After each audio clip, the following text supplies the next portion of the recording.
So there are so many different types of CARS resources out there, from the AMC to third party. So I'm just going to really quickly break down which resources you should use and probably when in your preparation.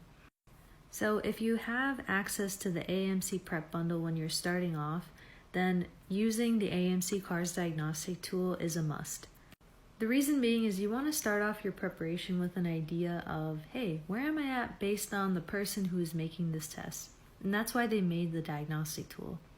It's a diagnostic because it's going to be your first exposure to the material. I think it's around 100 and 120 questions, and it's going to give you a really good sense of what are the types of questions that I'm missing the most, how can I improve my comprehension for reading the passage, all that good stuff.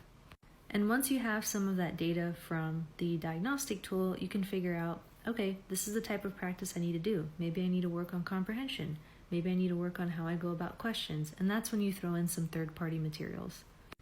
Everyone loves Jack Weston because it is free and there's so many different passages. I think the only con of Jack Weston is that sometimes their questions can be a little iffy with their reasoning. And yeah.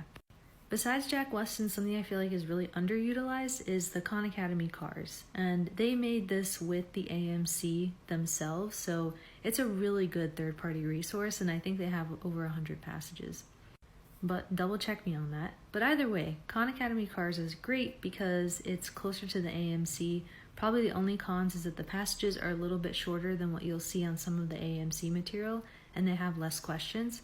However, the reasoning follows their line of reasoning a little closer. So something that a lot of students will do is they'll go ahead and mix it. They will use some Jack Weston, some Khan Academy.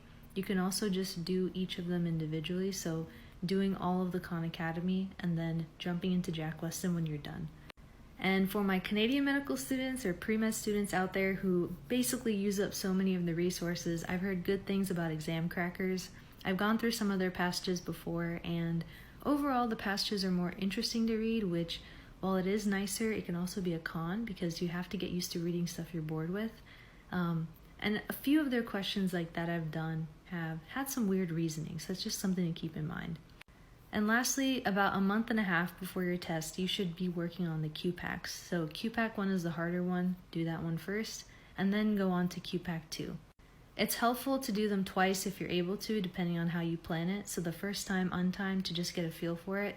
The second time you do it, if you wait maybe 2 to 3 weeks, you can do them timed to see if you're repeating the same mistakes. And of course, don't repeat them if you remember the answers, but if you still have to reason through it, it's totally okay.